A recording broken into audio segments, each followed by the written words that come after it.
welcome back to Life Biz and all that jazz. I'm your host, Jasmine Lisciotto. And if you're new here, welcome. Welcome to the journey. Welcome to the new beginning, we could say, transformation, whatever you want to call it. And if you have come back for more and you love what I share, thank you for coming back and trusting in my vision. So today's guest is a transformational coach. She also has her own podcast, and she's here to tell you that it doesn't matter if you change your mind. It doesn't matter if you want to change anything in your life. It's okay. And we're going to walk through that and some patterns you may notice if you are getting to that position where you're feeling burnt out. And we're going to discuss the in-between. We're going to discuss the messy. It's going to be a juicy, fun conversation between two women that have been in the trenches with everything we're going to be discussing. So I won't hold you anymore. Here we have Sabrina. Welcome, Sabrina. How are you? I'm good. How are you, Jasmine? I'm very well, thank you. It's so lovely to have you on today. So excited to be here. Thank you so much. Yes. I'm very excited to have you. So one thing I wanted to start with, that something that you've said to me that really sparked something from my journey as well, and I know a lot of other people will feel this, is that you're allowed to change. You're allowed to change your mind, your career, and your choices. So do you want to unpack that a little bit more? Absolutely. This is a sentence that I continue to remind myself because I was at a point where I didn't think I was allowed to change my mind when I was in my career. And that's what I truly believe led to burnout, because I was forcing myself to accept or not accept my reality. And that's when I realized that I was like, wait a second, I am allowed to change my mind. I was in a career where it was amazing. I was in advertising. It was the best career ever until it wasn't. And that's why I was so conflicted, because I had worked so hard to be where I was, worked 10 years in the industry. It was a successful, on paper, amazing accomplishment, and I had checked all the boxes. And so who was I at one point to want more than what I had? Because that's the feeling that started to build, whereas like I wanted more of a sense of fulfillment, that the work wasn't checking the boxes like it used to. And so that in itself led me to believe that there was something wrong with me, because how could I want more? This is like, I arrived. So what more is there after this? And then the realization that this career was just a chapter in my life, and I was allowed to change my mind in a sense of I could start a new chapter at any point. It doesn't mean anything about who I am. It just means that there's more for me to discover, and that's okay. So I made it mean too much about me, the fact that I wanted to change my mind. Whereas it's like, you know what? We're humans. We evolve, we grow. So why not have different chapters in our life that also reflect different careers, depending on where we're at in our life? So that empowering sentence still comes with me today, because let's say I decide to work on a project and then it's no longer a fit for me. I'm allowed to change my mind. I'm allowed to do something different. Like even podcasts, like I'm allowed to change my mind. I have my own podcast, but if one day I don't want to, that's okay. I'm allowed to change my mind as we go along. So it's just honoring where you're at in the journey and really being honest with yourself. I resonate with that so much, because we get to a point where we just put so much pressure on ourselves. And I feel like we start to live for other people's expectations. And even though we think, oh, we've put all this effort in, because I have a very similar story, and I worked my way up in hotel management. Went to university and I was thinking, I went to uni, I paid all this money, I can't change direction. I wanted to change into marketing. And then, everything's evolved from then. But I think it's just accepting that we change our minds, and we have the power to. It shouldn't be something that we're punishing ourselves for. Yeah. And I think that's something a lot of high achieving women may find. And I will put my hand up and say that I used to be that person. And have a high expectation for myself, but then it's also just being kind to yourself as well and understanding. And I think something else that really resonated with me was that you said was you are the main character in your life. And I think Yes. that's so important to realize that the star of a movie, they usually do all the greatest things that they want to do. So why can't we just do all the greatest things that we want to do? Did you have like a pivotal moment, a certain moment where something stood out for you and made you start to question things? Or did it kind of get to a point where you just didn't feel like yourself anymore? It was more the buildup of the disconnect of the, I'm sorry, the background. Welcome to the show. He wants his little moment of fame as Oh, well. I love that. They've kept me sane, by the way. So if anyone listening or watching has pets, you know what I mean. Like, they are my savior. And so he's Oh, just yeah. always popping up in the places where it's like, you want some support? I'm here for you. I totally get that. And the reason why I actually took a break from the podcast is I had to say goodbye to my little doggy. She was 16. No. Yeah, she was my baby, like my whole world. So I I'm so understand sorry. it. No, thank you. And yeah, she was like my little support bestie. She got me through a lot of Yeah. tough times, and I know she made me stronger. She's kind of given me that energy to take me to like my next level of life, I feel like, because she helped me, and the unconditional love, I think that they're amazing. So anyone that Yeah. needs support like that, I think you should get an animal. Oh, Yeah. I agree. The Yeah. unconditional love and support. Yeah, there's nothing like it. Yeah. Yes. No, that's So, okay. sorry. So yeah. So the pivotal Yes. moment. Yeah, I'm all about these little random Okay, things. good. Things. Especially Yeah. with pets. You never know. Yeah. Yeah. Yes. So for me, yeah, it was, I would say it was a almost 2 year buildup of a slow disconnect from myself. But I would say that in the final few months before I actually did leave my job, because I did take that risk and that leap, it's because it kind of came to a point where I would wake up in the morning and the first thought I had was, how can I call in sick? Like, how can I avoid going to work today? And I was never someone like that. So you mentioned high achieving. Yes, high Yeah. achieving, ambitious woman. So for me to be like, I don't want to go to work, or, the projects didn't excite me anymore. I was the client director. So I was the one who was leading the presentations and the meetings. And in the meetings, the last few ones I had with clients, I was silent. Like, I didn't say a word, which is so not like me. And to the point where the clients were like, are you okay, Sabrina? Like, is everything okay today? And I'm like, okay, so this is impacting now not only who I am as a person, but it's impacting the work and the job, and people are noticing. Then I started to feel guilt and shame because then I was questioning myself, right? So there was kind of like all these pieces, because when you're not admitting that this is just simply a question of your chapter and this part of your life is done and you just need to move on, you're in the blame game. You're questioning yourself as a person. Like, what's wrong with me? Why am I not happy? Like, what is it that I need to do more to be happy? So there was also that forcing myself to fit where I no longer belonged.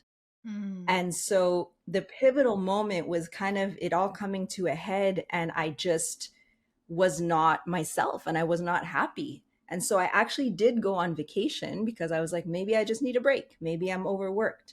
I took a 2 week vacation, which I think is the first time in my entire 10-year career that I took my vacation together. Like, we're only allowed 2 weeks in North America, Yeah. in Canada, and I took it at the same time. But when I came back, even if I was rested and recharged, it didn't take more than a day for me to fall back into those feelings. So I knew that it was the environment. I knew that it was, as much as I love my coworkers and my bosses, there was never a question about that. It was just, I was no longer in the right environment for me in terms of work and career. And so that realization was hard, because then it was like, okay, well, now what? What do I do? I can't stay here. And the thought of being in this state for another 10, 15 years, I was like, no, I can't live like this. Mm-hmm. I'm someone who is happy-go-lucky. I'm, again, ambitious, high-achieving. So to be in this kind of like numb, neutral state of, first of all, not wanting to go to work and then showing up late to work because I finally do get there, and then not being really present at work and not interacting, not participating in the social aspect of it, not doing my work properly, like this is going to have to be my life for the rest of my career. Like, no, I refuse to accept it. So there was that realization as well of like, no, it can't just be this. There needs to be more. Like, I can't be stuck in this rut. So that's kind of where I was at when things started to come forward of like, okay, a change needs to happen.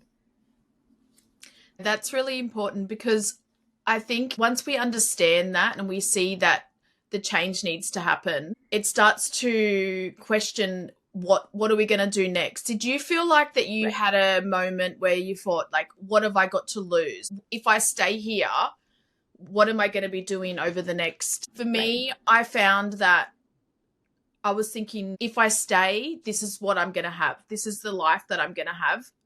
But then it's more also about being scared and thinking, will I find more purpose in something else? What if you don't find your next purpose? What if you feel like you build something else up again? Because that's where I was scared. Okay, this isn't what I want to do anymore. This is the end for me of this part of my career. What if it happens again? That's something that I was always really scared of. And I know that was a lot of doubt coming to my mind. And I think it was more just believing in myself and then taking the chance, because knowing that I could change one career, then I could still change again if I needed to in the future. And it was really understanding that, you know, it's okay if I try something else. It's more if I stay and I feel stuck, then I'm not giving myself a chance to see if there is greater out there. Yeah. Such a good point, because definitely it's taking a risk leaving, but then it's also kind of like choose your hard. Right? Like choose your level of hard that you want. Is it that I want to stay stuck in this knowing that this is going to be my life for the next 10 years? Or am I going to take a risk and be uncomfortable and be uncertain, but know that if I was able to find one career, I could do it again. And I'm not stuck in that career. I could change again. So it's kind of knowing for you what is the level at which you're comfortable in an uncomfortable way. Like how comfortable are you with discomfort? Yes. Right? Is it the discomfort of where you're at now stuck, or the discomfort of the unknown? And for sure, other things that came up for me in that moment of questioning was not only can I find my purpose elsewhere, but it was more like, what would I do and who would I be? Like if I wasn't an advertising director, I had tied my job so closely to my identity that the idea of not being that anymore was then questioning who I was. And that's what scared me. So I had to detach from my job first to say that I am not my job. That's something that I do, that I've done for 10 years, that I enjoyed, that I was good at, but I'm so much more than that. And then I had to remind myself of who I actually was to help myself to then say like, okay, well, this is who I am and this is what I'm good at and what else can I do? And then start to find where those connections and that alignment can actually happen.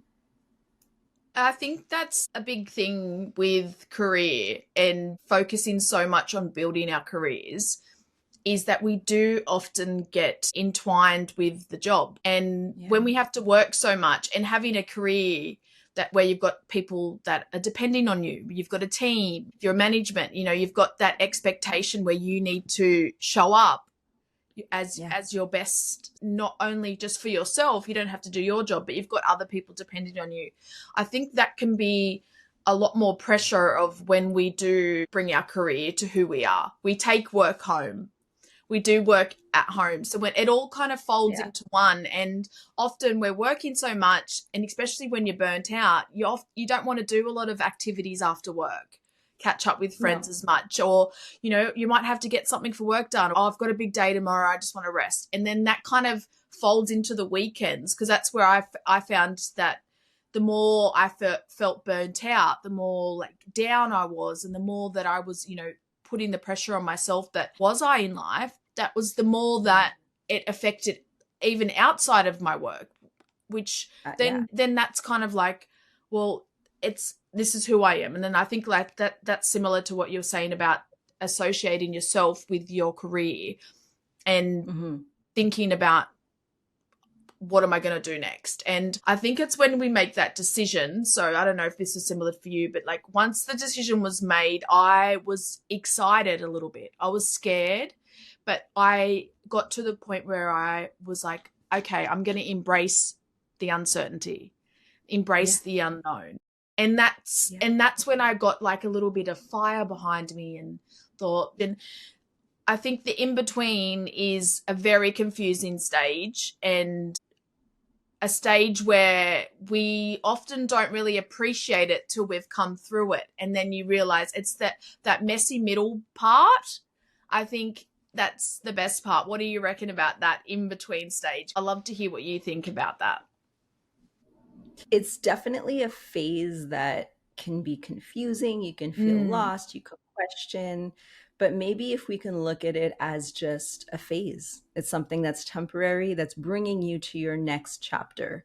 Obviously, I like to use the word chapter a lot because I feel like our life consists of many chapters and we can have them as long or as short as we'd like. But I feel like also the in between is kind of like your transition period.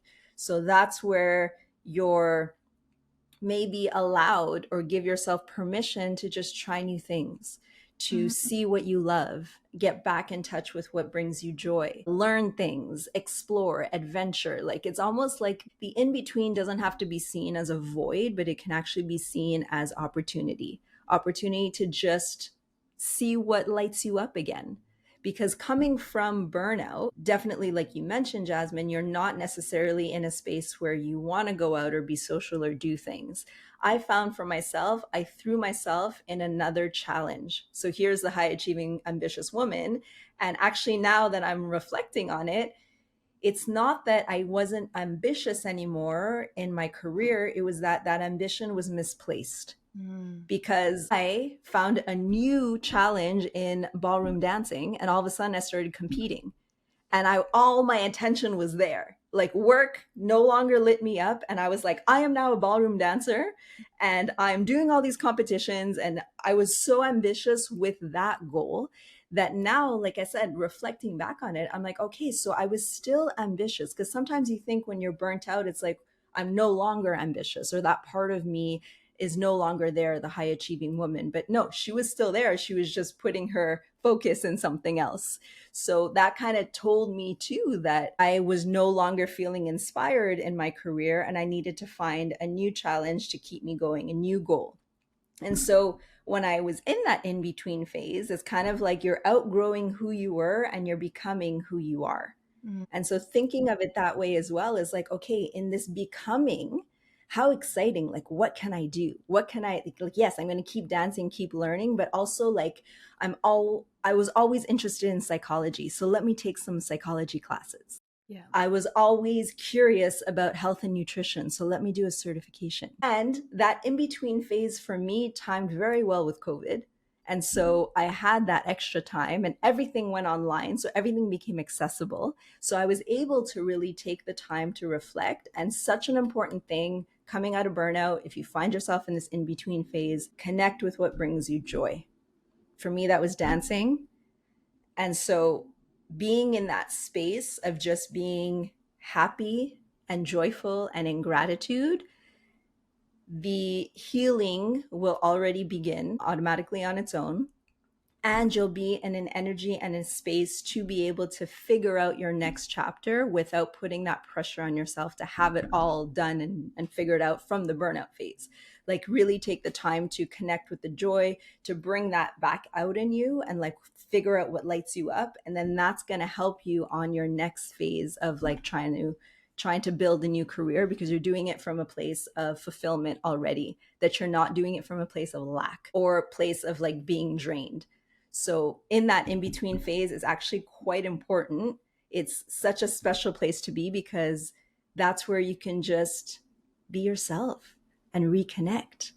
And like I said, explore, have fun, and you're not putting extra pressure on yourself. So for me, the in-between phase, if I can reframe it that way, it's like such a magical place to be. Yes, it definitely is. And I actually did a podcast episode on this earlier in the last season. And when I was talking to you before today, I just read read what you wrote, and I just thought you just understand so much about that stage. And when you were talking about it, I was like, it's like you were just talking to me. You read my mind. And that's why I thought I was so excited for our chat today. I just think that we often forget that the simplest thing can be joy and happiness. Yes. And I think this comes a lot back to that like inner child, and just remembering that we are not machines. We are not built to just work and, you know, fulfill other people's dreams or just to get deadlines finished and stuff like that. So when it comes to work, it really does come to the simplest things of joy. And like you said with your dancing, for me, it was exercise or just being outside, going on hikes and just journaling. Like there were so many things that I just didn't really do because I was in such a rigid, you know, busy, just kind of just surviving, pretty much just surviving. And then when you have a bit more of routine outside your work, like going on hikes, outdoor adventures, making time, seeing family, friends, that's when you get that joy back. I think it kind of just flows. This all started for me in COVID, and COVID actually was the reason why I got to a point where I didn't want to be I was in hotel management. So that was obviously an industry, and I was grateful that I was in a position where I didn't lose my work. I didn't lose my job. I just had to make some hard decisions. And that made me to a person that I wasn't. I was always a supportive teamwork manager, not a budget focused. And that just really, you know, put me into an uncomfortable position, and it just flowed from there. And it was obviously a few years before that where I already wasn't feeling like I was happy anymore. And that made me start my own business. Like it's kind of that in between stage, I dropped back as a casual. And I was like, all right, now you're going to figure it out. You're not going to put the pressure on. You're in the position where you can do that right now. And I started to study marketing and started my own business, and kind of just all flowed from there. So I think if I didn't have that kind of step back in between stage, similar to yourself, like studying, learning new stuff, I don't think I would have come out and come through to where I am now. I think I would have probably fallen back into that, but I really accepted that unknown and that scary and being comfortable with the uncomfortable. Yeah. I think that's and it. I would also, yeah, absolutely. And I would also add that, you know, the need for us to control everything, that just went out the window during COVID. So it helped me to just accept the unknown and the uncertain, the uncertainty of the situation of the world, but of my personal situation as well, of like, okay, maybe it's okay that I don't know what my next step is. Maybe it's okay that I'm taking this time to just learn and explore and have fun and heal. Maybe that's okay. Like maybe I don't need to have a plan in place right away right after I leave my other job, right? So there was that permission to just be, to just allow myself to, again, I think the healing was a big part, because you don't want to make big decisions from a place of burnout or emotional turmoil. So you want yourself to heal and to have that spaciousness. And in that time too, what happened, and something you mentioned earlier, is that the nervousness turns into excitement, right? Like there's a little bit of excitement that comes through, because for me, I was like, oh my God, I get to choose my next career. I thought as a kid that you choose one career and you're with it for life. And so I chose my career right out of university, and I was going to be with it for life. And now I get to choose another one. Like who would have thought I'd be in this situation, right? Of like choosing again, like what is it that I want to do with my life? So that kind of playful curiosity really inspired me to be like, okay, for this next chapter, and now I know better. I know that I don't have to stick with it. And like you were saying too, you're not stuck. You can always change. What is it that I want to explore for this next chapter? And something about the fact that it doesn't have to be permanent is also pressure relieving. Like you don't have to choose something that you know you're going to stick with for the next 40 years. It's kind of like, okay, for right now, for the next few years at least, what is something that you'd like to do? And that phrase of a question is a lot more gentle and a lot more accepting than, okay, what's your next big career move that you're going to be in for the rest of your life? because that adds a lot of pressure. Like I have to choose now for the rest of my life, which we all did when we were in university. Mm, But just this kind of sense of like, I could choose as I go along. And if I change my mind, that's okay. Coming back to that point.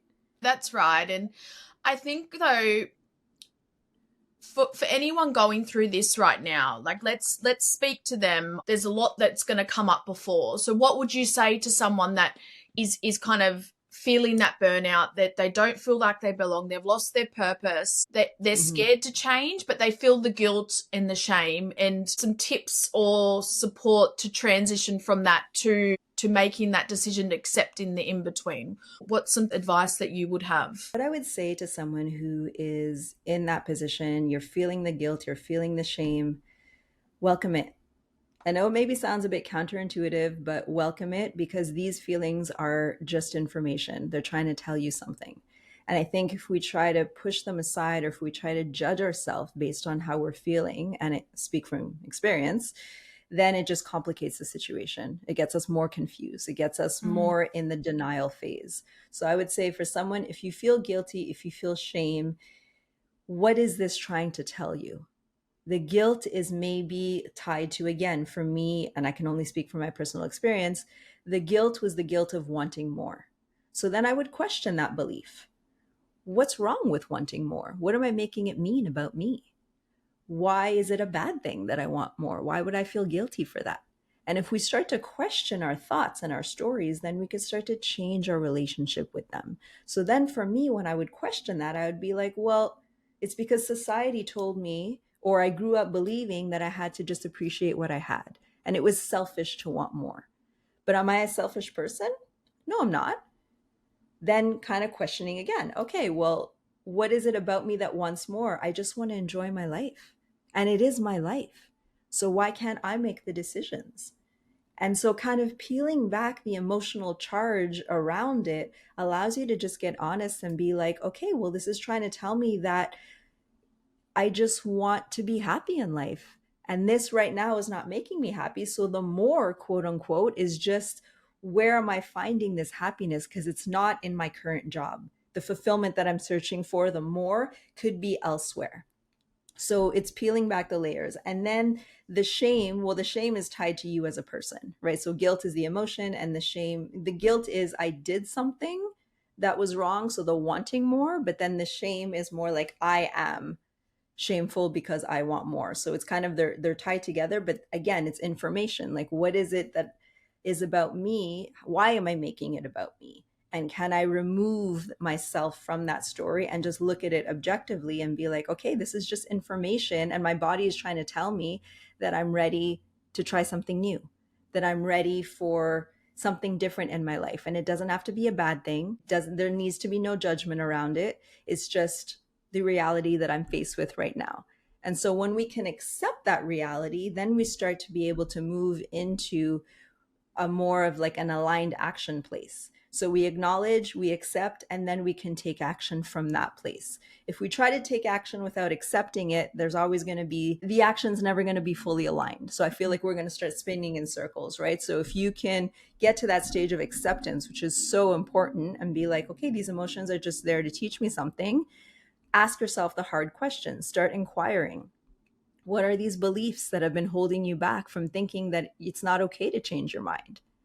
And start there. And obviously, it's hard to do it on your own. So if you have someone in your life who you can bounce ideas off of, or even, reach out to a coach who's able to help you from an unbiased, objective way, just kind of guide you with those important questions to then uncover what it is within you that has that desire. Because we all have a deeper desire.